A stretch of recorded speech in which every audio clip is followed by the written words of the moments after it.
Hello.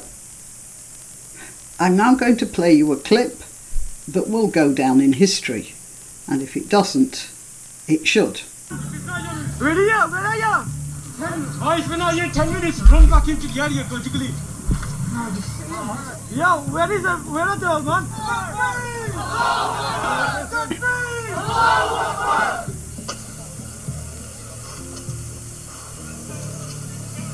No one disses our religion. Tommy, you piece of shit.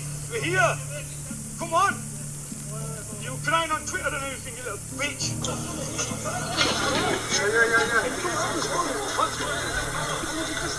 Hey, everyone closing!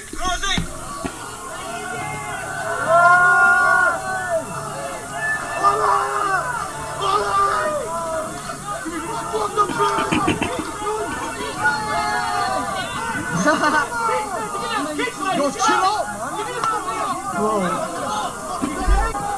man. For those of you who haven't seen that clip before, I have to explain. The police are escorting, they are taking for 1.5 miles a mob, and I'm using the word mob deliberately. It's not a crowd, it's not a mass, it's not even a group, it's a mob of Muslims, and I'm using that word deliberately as well. It's not a group of men, it's not a group of protesters, it's not a group of political activists, it's a group of Muslims. No one disses our religion. Yeah? When their rallying call is Allahu Akbar, that means they're identifying not as a group, not as a political group, not as a protest group, but as Muslims and as nothing else. And that finger is the Nazi salute of this ideology. The religion is an excuse. They shout for Allah, but in fact they are followers of Muhammad, a man, and a man with an ideology. Whatever they say about God, Muslims take the name of God in vain all the time. Ya Allah is, meaning Oh Allah, is one of the most frequent expletives in Arabic. It's not even considered particularly strong. You see something really impressive, you might go, Ya Allah. And then you hit your finger with a hammer and you might go, Ya Allah. But the point is, it doesn't have to be really nasty, and it's used all the time. But you'd never get a Muslim chucking Muhammad's name about in the same way. So let's get this straight. The particular branches of Islam, Shia and Sunni, which are now dominant, are not religions so much as fascist ideologies. They hold sacred the memory and reputation of the man who started this ideology, with very little real reference to God, and just like the fascists today hold sacred the name of Adolf Hitler. I know there are many good and law-abiding Muslims who might be watching this who think I'm being too strong. But ISIS is where your religion is ending up at the moment. I am, of course, excluding Ahmadis and Ismailis. I'm talking about the major branches. That mob there was guided to a working class estate by the police, who stood by while members of this mob threw rocks about in a quiet suburban area and jumped into people's gardens, and I have read also broke windows. Is this not the police using this mob of mindless fascists as some means of terrorising and controlling another group of people without them lifting a finger? Because you can see they didn't lift a finger. There are many shots there of the police just standing watching while rocks are being thrown, while masked men are terrorising a neighbourhood. We can speculate all we like about why the police did that. It seems not to make any sense at all. Did they get their instructions from on high, just as we've recently heard that the Home Office sent specific instructions to the various police authorities telling them not to investigate or pursue reports about gangs of Muslim men raping children. Was this crowd of thugs actually directed by some government department? Or did it just happen because a police chief miscalculated or got the wrong advice? It's not possible to say. We can make guesses, we can make assertions, but we really can't know the truth until the official documents leak out or are released. But we can look at the facts and try to draw our own conclusions. First of all, we can consider the possibility that this dreadful incident was the result of a mistake. We shouldn't discount that. Mistakes do happen. Police chiefs might have the intelligence to pass exams, but that doesn't mean they're the best strategists in the world. And this police chief would have been taking advice from people. It's possible they weren't all that well informed. A few of the comments under my last video mentioned Hillsborough. I'd forgotten about that, and it was certainly worth remembering. There was a cup final football match, and for any Americans who might be watching this, that's football. Not that knockoff of rugby that you call football in the USA. There was a cup final football match being held in Hillsborough Football Stadium in Sheffield in 1989. A crush occurred. It happened when the Liverpool supporters were let into two stands dedicated to them, and the stands were really rather overfilled to begin with. But then, because of overcrowding at the turnstiles, the police chief ordered that one of the exits be opened to allow more people in quickly. The stands were already packed, as I said, and the resulting flood of spectators pushed the crowd forward into the steel fences at the front. 96 spectators were killed and 766 were injured from crushing and suffocation. And many of the survivors had life-changing injuries. And it's all because incompetent police made a colossal mistake. I understand the ambulance services were also not being competently run, and that added to the problem. Penned-up football supporters in an area designed to take fewer than half the number was a recipe for disaster. And the people were prevented from saving themselves by that steel fence. The police then put out a story to the press in which they said the Liverpool supporters were drunk and rioting, and that's what caused the injuries. An official report later on, shortly after that, a couple of years later, had it that the police were solely to blame.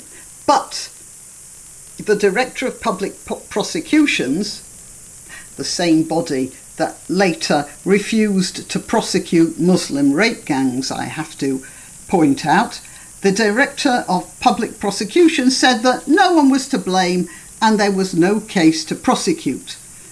After that, a coroner, that is, a dispassionate judge, ruled that all the deaths were accidental. Were they dispassionate? Well, later on it turns out they weren't. It took years for the truth to come out about the extent to which the police had gone to hide their culpability, but a coroner's inquest which went on between 2014 and 2016 finally handed out a ruling of unlawful killing due to gross negligence. The whole business destroyed lives, either of the dead, their relatives, or the people who then had to devote their time to the fight for justice. But whatever the subsequent dishonesty, it was originally a matter of complete incompetence. And so I have to remind you all that incompetence is a serious possibility in the Oldham business as well. And I'm not saying that excuses the police commissioner, by the way. If he's incompetent, he should go. just as well as if he did that deliberately. There's nothing more to be said about that, though. It could be incompetence. But, of course, there's the other possibility that it was done deliberately, and if it was, then why? If it was deliberate, then it was an attempt to break up the Robinson rally, or it was an attempt to have a running battle which would then be filmed and everyone would agree that Robinson's lot were a bunch of violent fascists. Personally, I go for the second option because the newspaper headlines tried anyway to give that impression. It said stuff like, violence breaks out at Robinson rally, rocks thrown at Robinson rally, and obviously the fact that it says rocks thrown and Robinson, in people's minds, if they were just, going past, reading quickly in a hurry, it would seem like Robinson was responsible for those rocks, wouldn't it? And so it looks like the papers were, in a sense, they were colluding with this. Although the participants of the Robinson rally actually were models of restraint, and I think it was a good move on Robinson's part to have it as a family event. At least on the Robinson side, it kept things cool. I didn't notice many media cameras in those videos I saw, so the media would have got their stories from police sources. If they were actually there, it looks like these reports saying violence breaks out at Robinson rally or whatever, it looks like either the journalists themselves, because of their own political opinions, were colouring it that way, or the papers were in some way under some sort of duress, because they weren't reporting that a bunch of Muslim fascists making their version of the Hitler salute were throwing rocks at families with children, and also at the quiet residents who were living in that suburb, besieged inside their homes on a sunny afternoon because their gardens were full of rioting mobs of rock-throwing fanatics. So then we have to ask, why would the police do that? I mean, what would be the purpose? Again, the only answer I can think of is that it was an attempt by political power to discredit Robinson in an effort to block his election. It would also, by the way, have an effect on the court case he faces. After all, as we've seen from other situations, there are all too depressingly many people in this country who condone punishment or violence against people with whom they have a political difference, which they wouldn't stand for people on their own side. In my last video, I mentioned being on the Countryside March, and I pointed out that the police violence against the marchers, I was there, they were a very quiet lot, but several comments told me I was a terrible person. The toffs got what they deserved, and they were unsubbing me, as if that would make any difference to me. I have news for you if you happen to be watching this. My channel isn't monetized for a reason. And that reason, there are two reasons. First, I don't want my videos interrupted by ads, but the most important one is that I'm not tempted to shut up because I might voice an unpopular opinion. Anyway, a depressingly high number of people said they didn't mind the police beating people up on the countryside marches because the countryside marchers were all total bastard. Now, that's not good. The countryside marchers were observing the law. They were following instructions and staying, however difficult it was, within the barriers, and, I might say, picking up the rubbish behind them. Beating them up was a reaction of barbarity. And however barbarous you think fox hunting is, the reaction of the police and you was even more barbarous. Not because it's simply an assault on people, but it's an assault on democracy. It's an assault on the very system that allows you to push laws through which other people don't like, including the hunting ban. Anyway, that's a sidetrack, I suppose. Let's get back to the Robinson riot that wasn't. It seemed to me that it was a political attempt to discredit Robinson so that the sort of idiots who liked the sight of blood on the heads of the countryside marchers would then countenance the jailing of a man who voices opinions they don't like about Muslim slavers operating in British towns. Well, that's my theory anyway. Oh, and by the way, after I'd finished the main part of my video, I came across this little clip,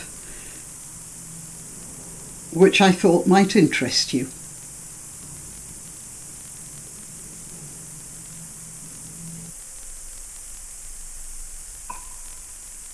Thanks for listening. Please like and subscribe, and if you wish to donate, click the subscribe star link where you can make a one-off payment or set up a regular contribution, or I have a PayPal account at grannyopteryx@gmail.com. Till next time.